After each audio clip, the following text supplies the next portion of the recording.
why is belief so powerful? How can we find, how can we find out what we truly believe in our dreams? Right. I think, belief's interesting, and I think belief's hard for us all. I have my doubts. Everybody has their doubts. We have good beliefs. We have, beliefs that aren't moving us forward.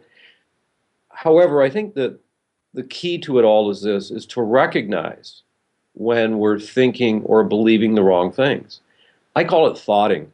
It's said that, if you read some studies, it says the average person has 60,000 thoughts a day. That's a lot of thoughts. And they say that 95% of our thoughts are habitual.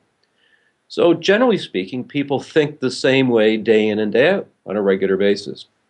Well, if that's the case, that means whatever you're thinking is really causing your beliefs. A belief is a thought. I either believe in it or I don't believe in it. That's just a thought. But what's interesting is if we would start to give some thought to what it is we're thinking and actually start to listen to what's going on, that internal dialogue that's going on inside of your head.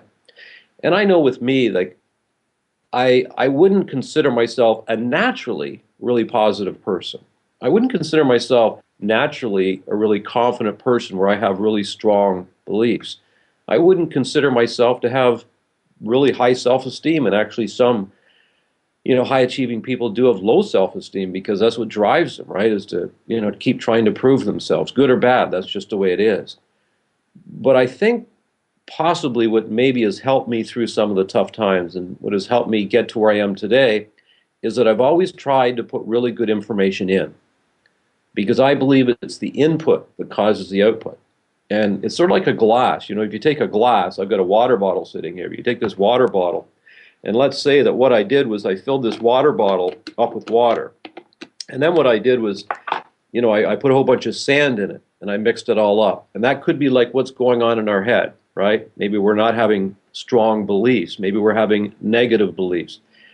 And if I mix that all up and it's all gray, well, how do I start to clear this water? Well, I can pour it all out. That can't be done in our head. Okay, like thoughts are just like the sand in the water. But what I can do is I can keep pouring in clear water. And the more clear water I pour in, the clearer the water inside starts to become. Well, to me, that's much like our belief system. It's much like our thoughts. We got to keep putting good information in through, great seminars, reading great books, watching great TED Talks, listening to great audio programs, watching great movies. And if you keep putting great stuff in, you keep pushing out sort of the negative thoughts that you're maybe having on a regular basis. And I would suggest, in the last 30 years, that's what I've tried to do. And I know it's literally changed my life.